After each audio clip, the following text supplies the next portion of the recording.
Bismillahirrahmanirrahim. Assalamualaikum warahmatullahi wabarakatuh and very good evening. Okey, so hari ini kita akan proceed dengan perbincangan kita dalam program O2H. Dalam program O2H, chapter number 4, chemical bonding part number 2. Alright. So lihat kepada soalan yang pertama di sini.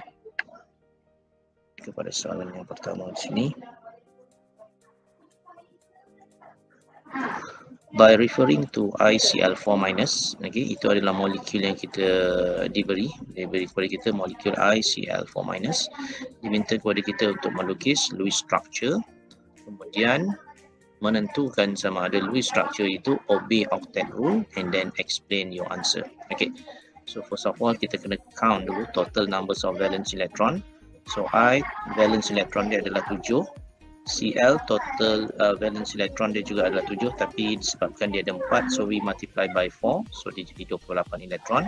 So kalau kita lihat di sini dia ada negatively charged, so maksudnya kita kena tambah lagi 1 elektron. So means that total valence electron untuk ICl4- adalah sebanyak 36 elektron. Okey. Daripada situ kita akan tengok antara dua ni salah satu akan kita pilih sebagai central atom. So central atom adalah yang lebih elektropositif, so I akan jadi central atom, chlorine akan jadi terminal atom. So chlorine akan jadi terminal atom. So kita akan completekan octet untuk central atom, dan sekiranya ada remaining electron kita akan letakkan dekat central atom. Okay, so this is the Lewis structure. So for any compound yang ada positif ataupun negatively charged, you kena buat dalam bracket, kena letakkan dia dalam bracket, kemudian kena tuliskan dia punya negatively charged. So this is the Lewis structure untuk ICl4-. Okay, soalan yang kedua ditanya kepada kita, does the ion obey the octet rule? So obey the octet rule ni kita refer kepada central atom. So kalau awak tengok kepada central atom di sini, I di sini, kalau dia obey octet rule maksudnya central atom akan dapat 8 elektron. So bila kita lihat kepada Lewis structure yang kita dah lukis, I di sini ada 2, di sini ada 2, 4, 6, 8, 10, 12. Maksudnya dia lebih daripada 8. So means that the ion does not obey the octet rule. Okay, and then explain your answer. So kalau kita lihat dia ada dekat central atom, dia akan ada lebih daripada 8 elektron. So the ion actually not obey the octet rule, tetapi dia adalah expanded octet. Okay, so sebab tu dia state dekat sini the ion is expanded octet because the central atom I has more than 8 valence electron. Okay, so ini markah dia sebanyak 8 markah. Dia boleh tengoklah di sini, selalunya kita akan letak 1 di sini, 2, 3, and then explanation adalah 4 markah. Alright, 1, 2, okay, then 3, then explanation tu adalah 4 markah. Okay, alright, kita proceed dengan question 1B. Determine the electron pair arrangement of the central atom. Itu soalan dia pertama. Predict the sketch the molecular geometry of the ion using the valence shell electron pair repulsion Vesper theory. Okay, markah yang diperuntukkan adalah sebanyak 5. Okay, based on Lewis structure yang kita dah lukis tadi, this is the Lewis structure yang kita dah lukis tadi from the previous question. So total electron pair dekat central atom ada 6. Apa maksud electron pair? Electron pair ni termasuklah bonding pair dan juga lone pair. So kalau awak tengok sini dia ada 1, 2, 3, 4. Maksudnya dia ada 4 bonding pair dan dia ada 2 lone pair. So maksudnya total electron pair adalah sebanyak 6. Okay, so bila total electron pair adalah sebanyak 6, kita akan refer kepada electron pair geometry octahedral. Okay, so numbers of bonding pair yang saya dah state tadi sini 1, 2, 3, 4. Numbers of bonding pair adalah 4. Numbers of lone pair dia adalah sebanyak 2. Okay, so daripada sini selalunya kita dah boleh tulis dia punya formula. So dia adalah AX4E2. Okay, AX4E2. Untuk menentukan dia punya geometri, you akan refer kepada octahedral, electron pair untuk octahedral. So according to the Vesper theory, the shape of molecule determined by repulsion. Nanti ada repulsion di antara lone pair dan lone pair electron pair. Okay, between lone pair dan juga bonding pair. So strength of repulsion ini, lone pair ni strength dia lebih kuat daripada lone pair bonding pair, lebih kuat daripada bonding pair.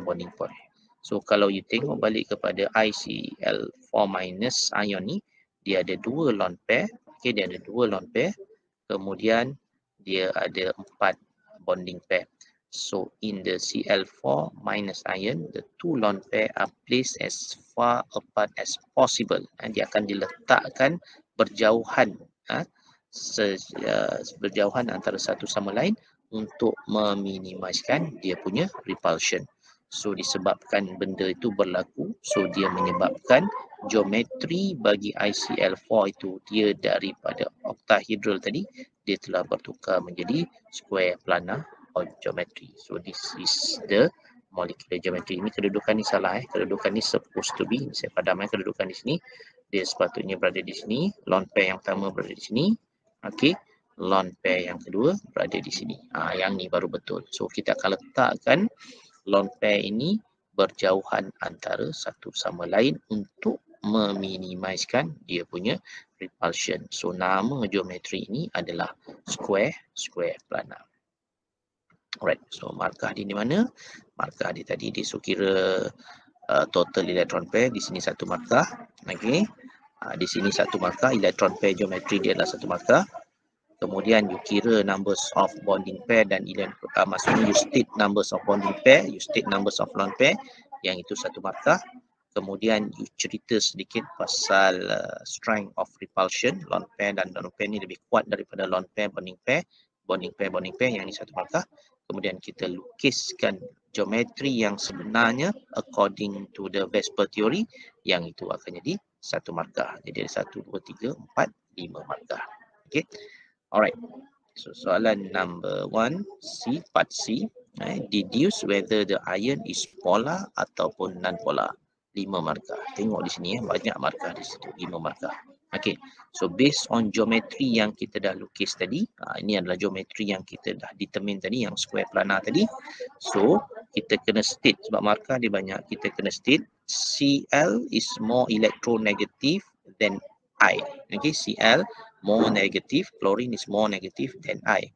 Jadi maksudnya dia punya bond dipole itu akan bergerak daripada I kepada Cl, sebab Cl ini adalah lebih negatif daripada I. So thus ICl bond are polar. Dari segi bond dia adalah polar bond, dari segi bond. Macam mana kita nak tahu polarity of bond tu? Maksudnya kalau dia melibatkan two different of atom, maksudnya bond itu adalah polar. Okey. So bila you tengok sini pergerakan bond dipole tu, satu dia bergerak ke sini, okey. Dia bergerak ke sini, yang ketiga bergerak ke sini, yang keempat bergerak ke sini. The four bond dipole are symmetrically arranged. So maksudnya bila dia symmetrically arranged, maksudnya dia boleh cancel each other. Yang ni tarik, so yang ni akan cancel dia. Yang ni tarik, yang ni akan cancel dia. So means that dia akan cancel each other. So once dia cancel each other, so bond dipole cancel each other, so means that dia punya dipole moment equal to 0. So once dipole moment equal to 0, kesimpulan kita kepada ICl4- ini dia adalah non-polar molecule. Dari segi bond dia adalah polar molecule. So di mana dia letak 5 markah ni? Yang pertama, dia letak dekat vector arrow for bond dipole label. So yang ni, you kena, bila you nak determine polarity, you kena state dia punya arrow. Arrow dia mesti daripada positif kepada negatif. Okay. So yang kedua, you state berkenaan dengan Cl is more negative than I. Kemudian you akan cakap dari segi bond dan segi ikatan, dia adalah polar bond. Okay. Kemudian four dipole tadi dia berada symmetrically dan dia cancel each other. Kemudian kita buat kesimpulan atas cancel each other tadi, dipole moment equal to 0. Kemudian last sekali dia punya deduction dia, ICl4- is a non-polar molecule. Alright, that is a question number 1C. Okay, number 1D. Write the orbital diagram for central atom in the ground state, excited state and hybridized state, and then draw overlapping of orbital.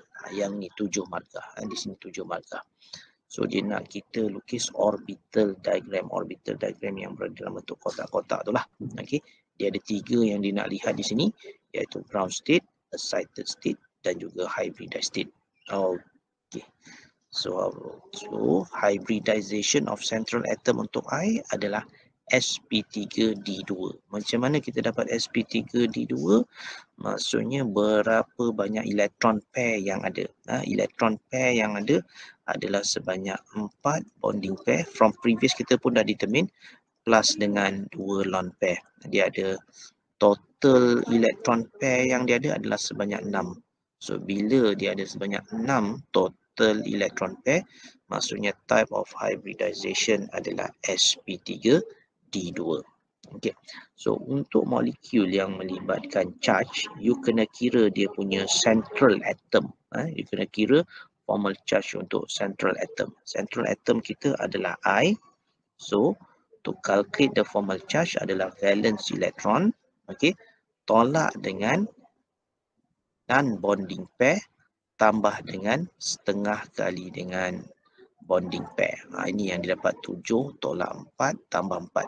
So means that formal charge untuk I di sini adalah negatif 1. You kena refer baliklah pada tajuk macam mana cara kita nak mengira formal charge. For any compound yang ada bawa negatively atau positively charge, you kena kira dia punya formal charge sebelum you buat ground state, hybrid state and excited state. Alright.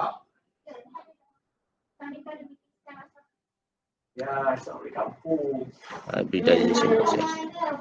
Alright. Okay, ground state. Okay. So means that valence dia untuk I, valence dia adalah 7 elektron. Tapi bila dia jadi I minus, maksudnya dia jadi 8 elektron lah. Sebab I minus maksudnya, minus ni maksudnya dia gain elektron. Okay.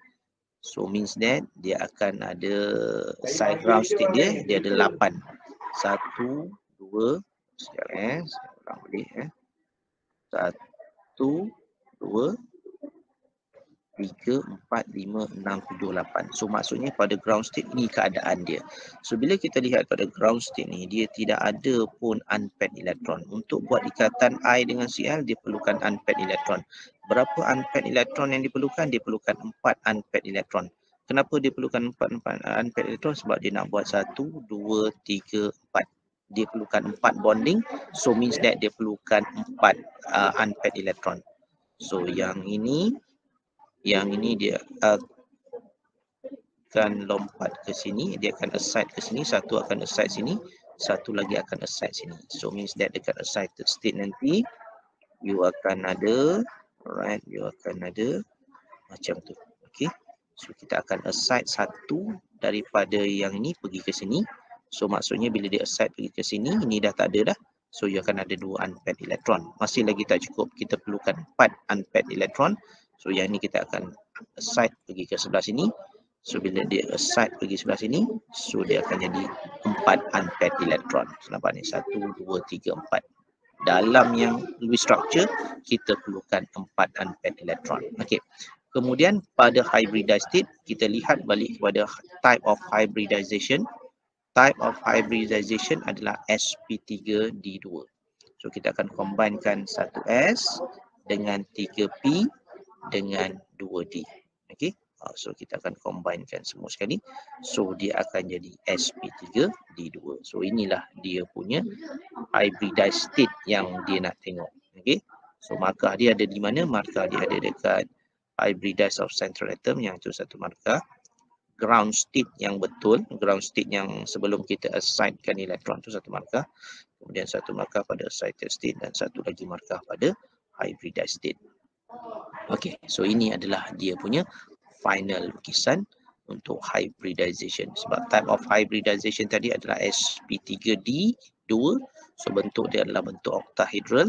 Okay, kemudian satu daripada elektron datang daripada I, satu lagi unpaired elektron datang daripada C. Itu yang dia jadi macam ni. So this is the hybridization of ICl. ICl4-. So markah dia di mana? Markah dia correct shape Kemudian dia nak tengok correct orbital overlapping for pi bond and then complete label. So correct shape mesti macam ni lah, macam yang ada di sini. So 1 markah. Overlapping di sini, overlapping di sini. Semua overlapping ni mesti melibatkan overlapping yang betul, yang itu 1 markah. Kemudian complete label. Label maksudnya apa? You labelkan central atom, you labelkan terminal atom, and then you labelkan dalam setiap ini, dalam setiap loops tu kena label sebagai SP3 dan SP2. Complete label. Kena label semua complete. Then baru you get 1 marks. Okey. Soalan yang seterusnya, soalan nombor 2. Okey, soalan nombor 2. Describe the van der Waals and state 2 type of forces. Okay, van der Waals and state 2 type of forces. Okay, so van der Waals ni adalah intermolecular attractive forces. Okay, so between polar and non-polar molecule. So dia ada 2 type of van der Waals forces, iaitu yang pertama adalah dipole-dipole forces ataupun you boleh je mention dipole-dipole interaction. Yang kedua adalah London forces ataupun dispersion forces. Mana-mana term you nak guna supposed to be okay. Alright. So markah yang pertama, you terangkan apa itu van der Waals. Van der Waals ni adalah daya tarikan di antara polar ataupun non-polar molecule. 2 type van der Waals forces, dipole dan juga London forces. Yang itu 1 markah. So 3 markah lah di sini. Okay, soalan nombor 2. Explain how the atomic size and molecular size can influence the strength of these forces.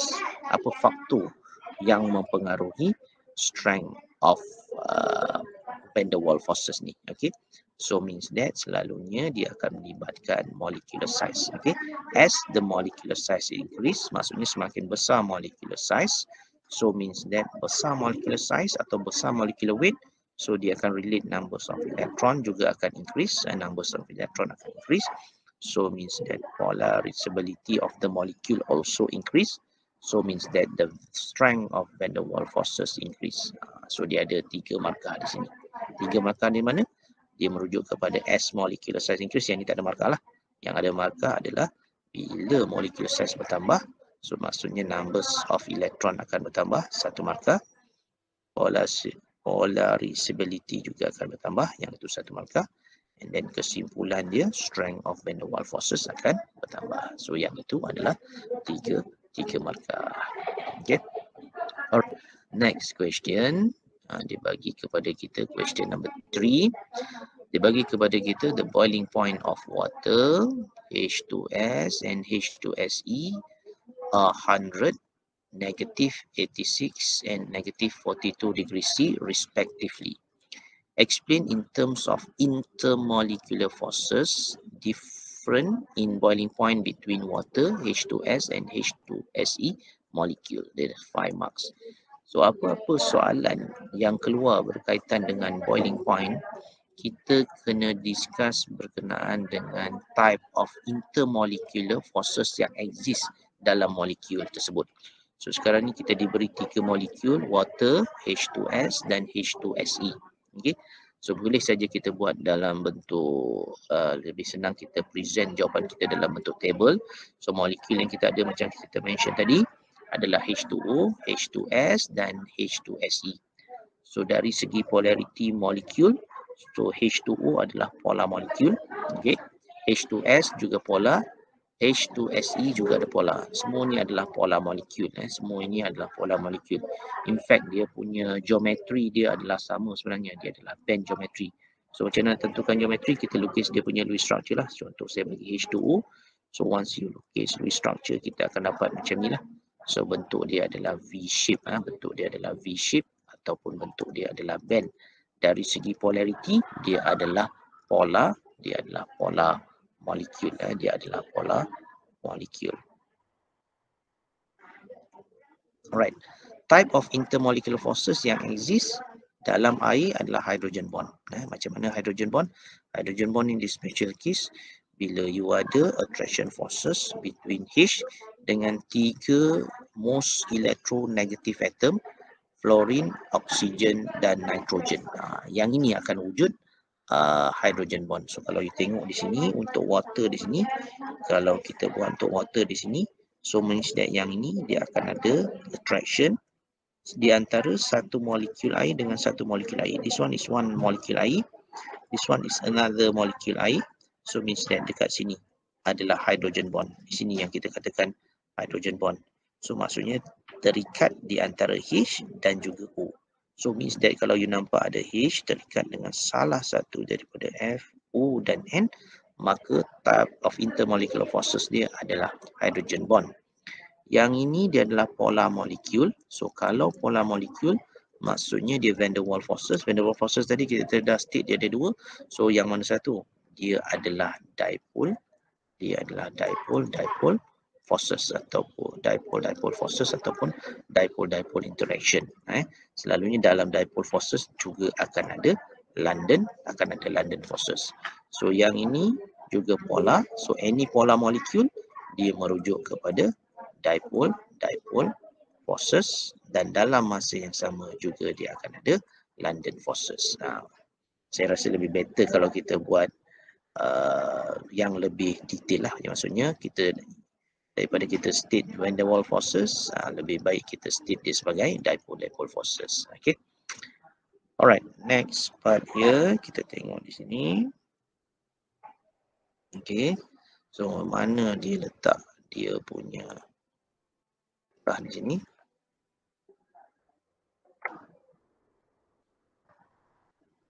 Okay. So H2O kita akan observe di sini daripada soalan dia punya boiling point paling tinggi.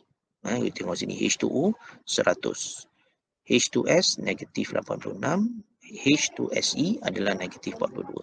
So kenapa air ni mempunyai boiling point yang tinggi?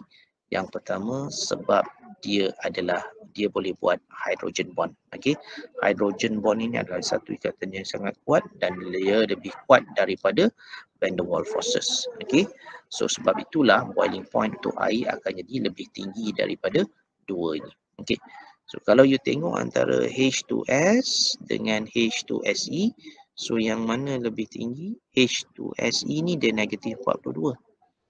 H2S ni dia negatif 86. So maksudnya yang ini lebih tinggi. Ini nilai negatif negatif 40 degree C. So boiling point of H2SE is higher than H2S because dia tadi kita dah cakap yang ni dipole, yang ni pun dipole. So means that kita tak boleh nak bezakan dia daripada segi type of intermolecular forces. So means that apa yang membezakan dia punya boiling point? Dia punya size of molecule. Okay. So kenapa H2S higher boiling point than H2S? Because H2S has larger molecular size than H2S. Okay. So means that kalau dia larger molecular size, maksudnya dia akan form stronger van der Waals forces ataupun stronger dipole forces than H2 dan H2S. Macam tu you explain. Okay. So mana dia letak markah? Yang pertama type of intermolecular forces. Sebab dia cakap sini intermolecular forces. Itu soalan dia yang pertama. Intermolecular forces hydrogen bond. Yang ini dua ni dianggap sama. Jadi satu markah di sini. Kemudian markah yang ketiga kita cakap kenapa kita state kenapa water paling tinggi dia punya boiling point. Yang pertama sebab dia hydrogen bond dan hydrogen bond adalah lebih kuat daripada van der Waals forces. Itu markah dia yang ketiga. Markah dia yang keempat, H2SE lebih tinggi boiling point daripada H2S. Kenapa? Sebab dia punya larger molecular size, and then larger molecular size dia akan relate dengan stronger van der Waals forces. Itu adalah markah yang keempat. Alright. Soalan yang ketiga B. Ethanol, dia bagi kepada kita ethanol and dimethyl ether have same molecular formula. Maksudnya dia isomer lah, dia functional group isomer, dia mempunyai molecular formula yang sama. Maksud molecular formula yang sama, maksudnya dia mempunyai molecular weight yang sama lah, But different atom arrangement predict the compound that has higher boiling point. Dia suruh kita predict the compound that has higher boiling point. So kita compare antara ethanol dan juga diethyl ether. Okay. So ethanol has higher boiling point than diethyl ether. Sebab apa ethanol has higher boiling point? Sebab ethanol dia boleh buat hydrogen bond. Dalam ethanol tu kalau awak tengok dia ada OH di sini. Dia ada OH.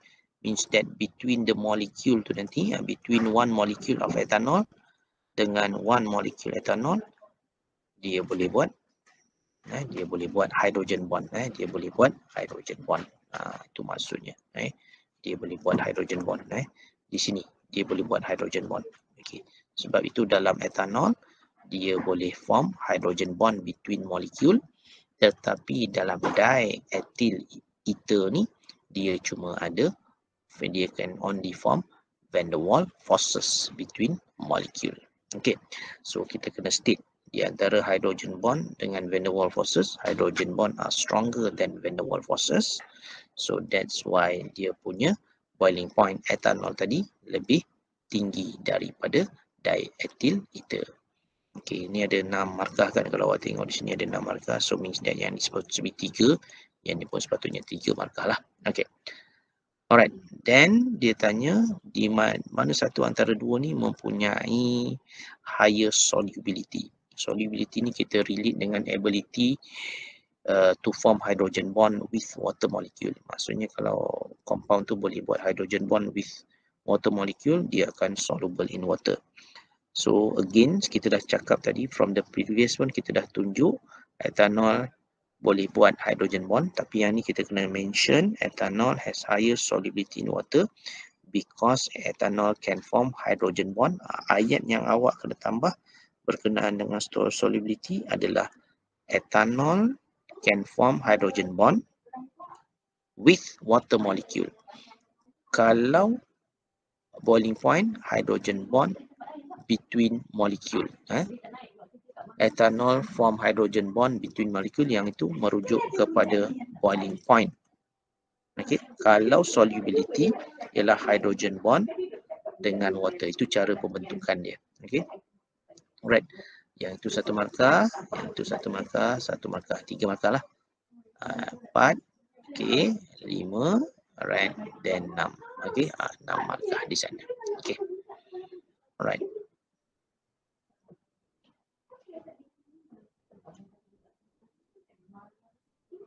Okey, lihat kepada soalan yang keempat A. Magnesium, aluminium and sulfur are element in period 3. Explain the variation of melting point for magnesium, aluminium and sulfur. Okey. So melting point. Okey, kalau kita lihat di sini, you kena tengok betul-betul soalan di sini. Di sini magnesium ni metal ni, metal. This one is metal. Aluminium juga adalah metal. So this one sulfur adalah non-metal, non-metal. You kena determine dulu. So kalau metal, maksudnya type intermolecular forces dia adalah metallic bond. This one adalah metallic bond. Okay. Mana-mana metal, type of intermolecular forces dia adalah metallic bond. Non-metal dia selalunya adalah van der Waals forces. Okay. So kita tahu metallic bond lebih kuat daripada van der Waals forces. So susunan dia akan jadi sebagai aluminium, kemudian followed by magnesium, dan yang paling rendah melting point adalah sulfur. So kenapa dia jadi macam tu? Magnesium and aluminium are metal, macam yang saya mention tadi, are metal with a strong metallic bond. Okay, so dua-dua ni metal, so you kena cari faktor yang membezakan dia. Faktor yang membezakan dia adalah dia punya valence electron. Okay, faktor yang membezakan metallic bond ini, strength of metallic bond ini adalah numbers of valence electron. Numbers of valence electron. Maksudnya makin banyak numbers of valence electron, dia punya strength dia akan menjadi makin kuat. So means that dia punya melting point dia akan jadi makin tinggi. So kalau kita compare antara aluminium dengan magnesium, aluminium has more valence electron than magnesium. And then faktor yang kedua yang menentukan metallic bond adalah ionic radius. Ionic radius. Maksud ionic radius ni makin kecil ionic radius, makin kuat dia punya strength of metallic bond, makin tinggi dia punya melting point. Sebab tu kita combine dua ni. Aluminium ni kenapa dia lebih tinggi daripada magnesium? Dia punya faktor yang pertama, dia ada more valence electron, dan yang kedua adalah size of Al3 minus, size of ion dia, size of ion aluminium is smaller than Mg2 plus ion. Thus, the metallic bond in aluminium is stronger than magnesium. As a result, aluminium has the highest boiling point than magnesium. Yeah. So kalau kita mention pasal metallic bond, dia ada dua faktor yang menentukan kekuatan metallic bond ni, iaitu yang pertama numbers of valence electron, yang kedua adalah ionic radius. Strength of metallic bond directly proportional dengan numbers of valence, inversely proportional dengan ionic radius. Alright, then you kena mention kenapa sulfur ni dia paling rendah dia punya melting point. Sulfur is simple covalent molecule with a weak intermolecular van der Waals forces. Dia adalah simple molecule.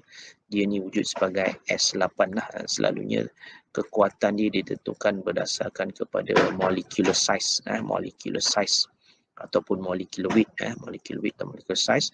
So dia adalah simple covalent molecule. Dia kena cakap lah perkataan dia.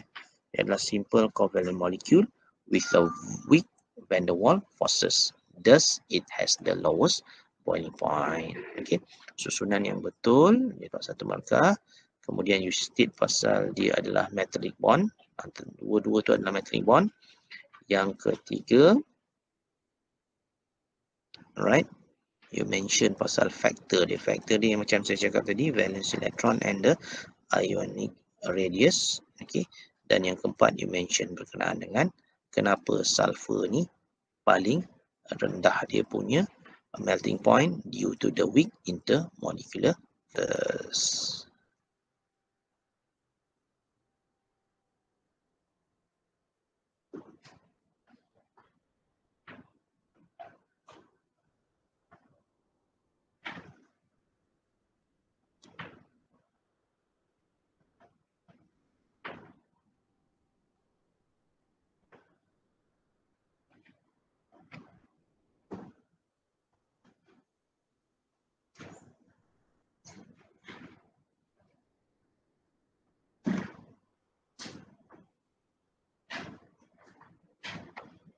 B. So lihat di sini table applies to the compound QClX dan juga RCly. So diberi kepada kita ada dua compound, iaitu compound QClX dan RCly. Okay. So dan diberi kepada kita table di sini menunjukkan adanya data berkenaan dengan melting point, boiling point, solubility in water and then solubility in benzene. Okay. Alright. Question, compare the physical properties of QClX, RCly in terms of bonding. Okay, soalan yang pertama dia tanya berkenaan dengan bonding. Soalan yang kedua dia tanya berkenaan dengan physical state at the room temperature. Soalan yang ketiga adalah berkenaan dengan volatility, kemeruapan. Dan yang keempat adalah berkaitan dengan solubility, and then you need to explain. So marks provided for this question dia ada 8 markah. Okay, so kita tengok yang pertama. So bila kita nak lihat kepada physical properties in terms of bonding, kita tengok berkenaan dengan bonding dulu. In terms of bonding, so bonding ni ada dua saja, sama ada dia ionic bond ataupun dia covalent bond. Sama ada dia ionic bond ataupun covalent bond. So kita refer kepada dua-dua compound yang kita ada, QClX dan RCly. So bila kita compare, kita tengok pada bahagian melting point saja. So kalau kita compare dia punya melting point di sini, kita akan dapati bahawa melting point untuk QClX ni lebih besar daripada melting point untuk RCly. Okay. So means that ada dua sahaja kemungkinan yang ada, iaitu sama ada dia adalah ionic bond, ataupun dia adalah covalent bond. Okay, sama ada dia ionic bond ataupun dia covalent bond. So bila kita lihat kepada delta melting point and boiling point, kita akan dapati bahawa QCl ni dia mempunyai melting point dan boiling point yang lebih tinggi daripada RCLY. So means that QCLX ni dia mesti QCLX ni adalah ionic bond, okey. Dia mesti adalah ionic bond, dan RCLY ini adalah covalent, dia adalah covalent bond. So macam mana kita tahu? Kita tengok kepada dia punya melting point dan kita compare kepada melting point bagi RCLY. So mana-mana melting point lebih tinggi daripada yang satu lagi, so dia merupakan ionic bond. So yang satu lagi akan jadi covalent bond. So itu adalah untuk soalan jawapan yang pertama. Okay. So yang kedua, dia tanya berkenaan dengan physical state at the room temperature. So you kena tahu bahawa room temperature basically adalah pada 25 darjah Celsius lah. Kita anggapkan room temperature kita adalah 25 darjah Celsius. So macam mana kita nak tahu dia punya physical state at the room temperature? Physical state ni merujuk kepada apa? Physical state ni merujuk kepada sama ada dia berada di dalam phase solid phase, ataupun dia berada dalam liquid phase, ataupun dia berada dalam gas phase. Okay. So macam mana nak tahu dia itu berada dalam state yang mana? So kita tengok yang pertama. Let's say kalau saya tengok yang pertama pada melting point, untuk QCL, untuk QCLX, okay. So kita tahu bahawa melting point, okay, you kena faham dulu melting point ini di mana? Melting point ini adalah perubahan yang berlaku apabila solid bertukar kepada liquid. Okay. Apabila solid bertukar kepada liquid, proses itu kita panggil sebagai melting lah. Berlaku melting point di situ. Boiling point ini pula dia merujuk kepada proses di mana liquid bertukar kepada gas. Okay. So senang kita lihat kepada satu saja. Kita lihat kepada melting point. Macam yang saya dah mention tadi, melting point adalah pertukaran di antara solid dan juga liquid. So kita tengok di sini bahawa untuk QCLX, melting point dia adalah 605. So maksudnya 605 pada tahap suhu 605 degree sini. So maksudnya QCLX ini telah bertukar daripada solid kepada liquid. Dia telah bertukar daripada solid kepada liquid. Tetapi soalan ni dia nak tanya apakah physical state ketika dia berada dalam room temperature. Room temperature adalah pada 25 darjah Celsius. So means that perubahan berlaku di antara solid dan liquid pada suhu 605.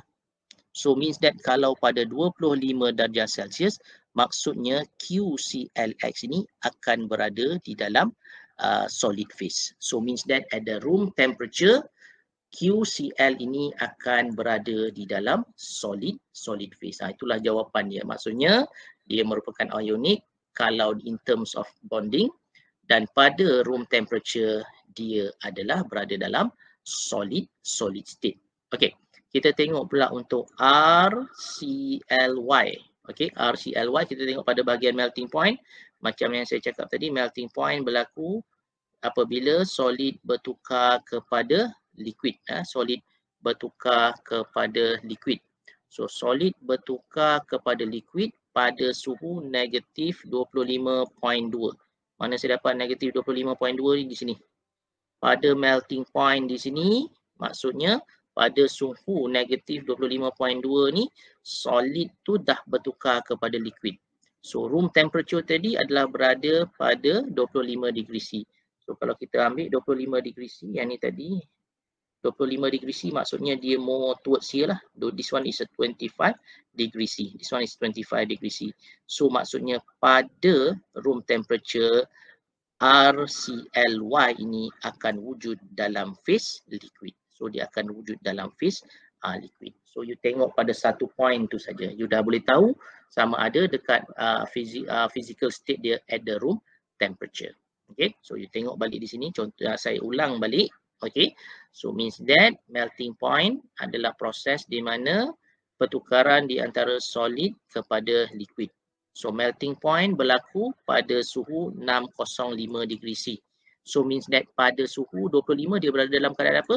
Dia akan berada dalam keadaan solid state. Itu untuk ClX. Untuk RCly, dia punya melting point berlaku di sini 25.2, 20 negatif 25.2. So means that pada room temperature kita tahu dia adalah 25. So maksudnya dia lebih ke arah liquid. Dia lebih ke arah liquid. So means that pada suhu dia room temperature, RCly dia akan wujud sebagai liquid phase. Okay. Alright. Dan yang seterusnya adalah volatility and then solubility. Okay. So kita tengok dia punya jawapan. Okay, tak keluar. Okay, so tadi kita dah determine bahawa QCl tadi merupakan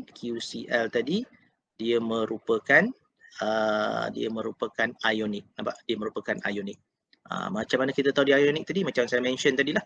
Dia punya melting dengan boiling point dia adalah tinggi.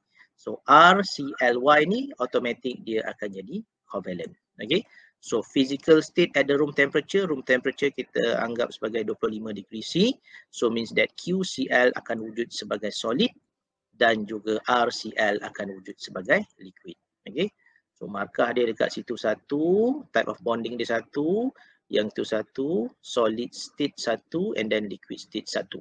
Okay, yang seterusnya dia tanya berkenaan dengan volatility untuk QCl dan RCly. Okay, volatility ni apa dia? Adalah kemeruapan. Dalam bahasa dia adalah kemeruapan. So kalau ionic maksudnya dia adalah low volatility. Maksudnya dia sukar untuk meruap. Untuk RCl dia adalah high volatility. Sebenarnya kalau you jawab ni saja pun dah memberi markah satu-satu. Okay, tapi kita bagi sedikit penerangan berkenaan dengan volatility ni. So yang ini kita tahu bahawa dia adalah ionic, dia adalah attraction forces di antara positively ion dengan negatively ion. So normally kalau dia ada attraction forces between positive and negatively ion, maksudnya dia adalah sangat-sangat kuat. So bila dia sangat kuat, maksudnya it require a lot of energy to overcome the forces. So maksudnya dia sukar meruap. Jadi maksudnya volatility dia adalah rendah. Sebab tu kita cakap untuk QClX ataupun untuk sebarang ionic bond, so dia punya volatility dia adalah rendah. Okey, yang RCl ni dia wujud sebenarnya sebagai simple covalent molecule. So kita tahu bahawa simple covalent molecule ni dia punya intermolecular forces dia adalah sangat lemah. Okey, dia punya van der Waals dia adalah sangat lemah. Jadi dia require less energy to overcome the forces. So maksudnya dia lebih senang untuk meruap. So bila dia lebih senang untuk meruap, maksudnya volatility dia adalah tinggi. Okey. In terms of yang seterusnya solubility, ketelarutan. Okey, ketelarutan, you lihat balik kepada table tersebut. Okey, lihat balik kepada table yang kita ada tadi. Kita tengok kepada table tadi, yang ni. Solubility. Untuk, saya padam dululah ya. Nampak semak di sana. Sekejap ya.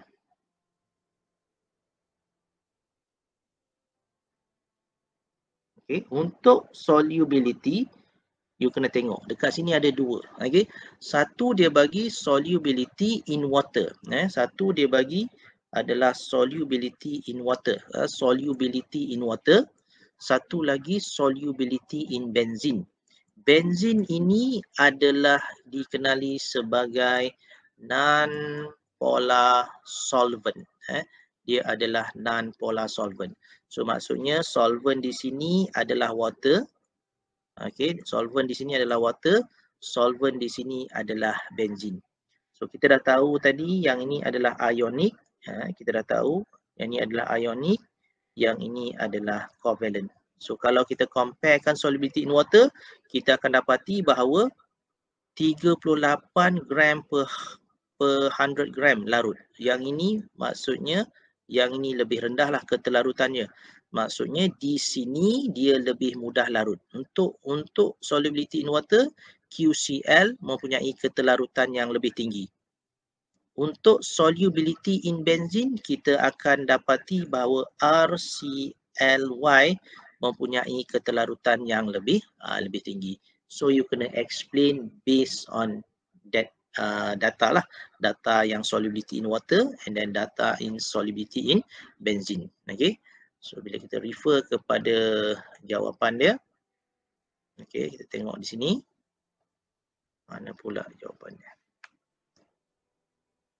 Okay.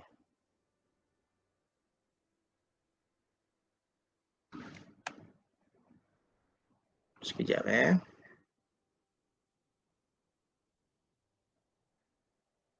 Okay. Kita tengok solubility. So kita boleh katakan di sini high soluble in water. Macam kita dah tengok tadi. QCl bila awak tengok data tadi, dia adalah high soluble in water. Kenapa dia high soluble in water? Selalunya kalau solubility dia lebih tinggi dalam air, maksudnya it can form hydrogen bond ataupun it is a soluble ion. Sebab bila QCl ni larut dalam air, dia boleh membentuk ion-ion yang boleh larut dalam air. Sebab itu dia mempunyai ketelarutan yang tinggi dalam air. Okey. Untuk RCl tadi, dia larut dalam air pada keadaan non-polar solvent. Pada keadaan non-polar solvent. Kenapa? Sebab solvent yang kita gunakan adalah non-polar dan molekul tersebut juga adalah non-polar. So dia boleh larut dalam non-polar solvent. Sebab itu high solubility in non-polar solvent untuk covalent bond, high solubility for ionic bond in water molecule. Okay, I think that's all. Thank you very much.